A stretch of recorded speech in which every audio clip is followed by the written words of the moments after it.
है रे तू? अरे स्वर्ग से उतरी हुई अप्सरा समझती है क्या अपने आप को? हाँ? मेरे पति को खाना क्यों भिजवाया तूने? अरे तू होती कौन है मेरे पति को खाना भिजवाने वाली? वो मेरा पति है, मैं उसे खाना भेजूं ना भेजूं मेरी मर्जी। हमारे बीच में आने वाली तू कौन होती है? मेरा पति तुझे बहुत अच्छा लगता है क्या? अरे रहा नहीं जाता तो शादी क्यों नहीं कर लेती?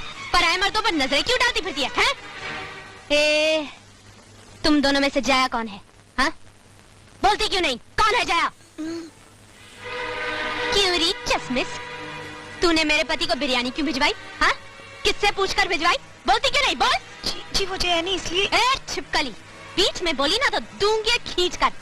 ये जो दांत दिखाई देते हैं ना सब बाहर आ जाएंगे। चल चल चल यहाँ से चल। अब बोल, बहुत तरस आ गया था तुझे उन पर? उन्हें भूखा रहते देख नहीं सकती थी तू? हैं? तूने क्या समझा था कि तू चुपचाप अपना खेल खेलती रहेगी और मुझे कुछ पता नहीं चलेगा? इतनी ही आग लगी है तुझ में तो कहीं और जाकर बुझा।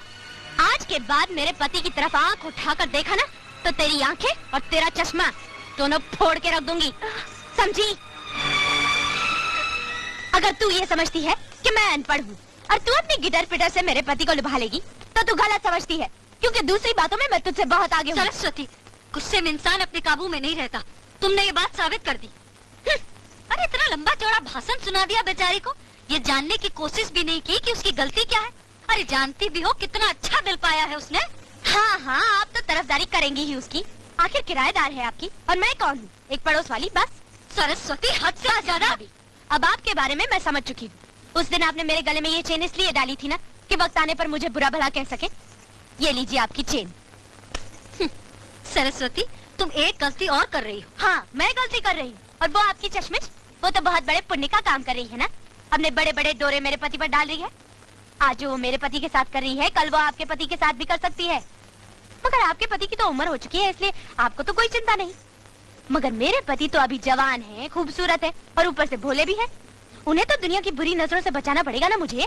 सरस्वती, तुम बिना सोचे समझे बहुत ज्यादा बोलती जा रही हो।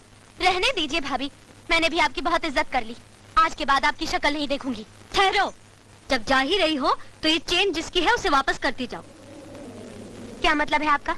ये चेन आपने ही तो मेरे गले में डाली थी। ये चेन हमने तुम्हारे गले में डाली जरूर थी, मगर ये हमारी नहीं है, जया की है। उस दिन जब तुम ब्याह के आई थी ना तो सब तुम्हें अनाथ अनाथ कह रहे थे। जया से ये देखा नहीं गया। हो गया सत्यानाश मुझसे। आग लगी मेरी जबान को, बिना सोचे समझे पता नहीं क्या क्या बोल गई। इसलिए लोग कहते हैं भाभी, इंसान का पढ़ा लिखा होना बहुत जरूरी होता है। मैंने उस बेचारी का दिल दुखाया, उसका जो मुझे अपनी सगी बहन की तरह समझती है। और जया, जया, ओ जया, मेरी बहन मुझे माफ कर दे। मेरी मत मारी गई थी जो बिना सोचे समझे तुझे गलत समझ बैठी। मगर तुझे भी तो अपने मुंह से कुछ बोलना चाहिए था ना। मगर तू बोलती भी कैसे? मैंने तुझे बोलने का मौका ही कहाँ दिया। देख, अब मैं समझ गई तूने मेरे पति को खाना क्यों भिजवाया था, ताकि तेरी बड़ी बहन को गालियां ना पड़े। सुन, मेरे साथ बात नहीं करेगी क्या? नाराज है? देख इधर, तेरी दीदी तेरे सामने हाथ जोड़कर माफी मांगती है। अपनी दीदी को माफ नहीं करेगी। एक शर्त पर। मुझे तेरी सारी शर्तें मंजूर हैं, तू बोल तो सही। 1 हफ्ते के अंदर अंदर खाना बनाने के सारे तरीके तुम्हें सीखने पड़ेंगे। 1 हफ्ते के अंदर? लेकिन मुझे सिखाएगा कौन? मैं। तू? लेकिन क्या मैं सीख पाऊंगी?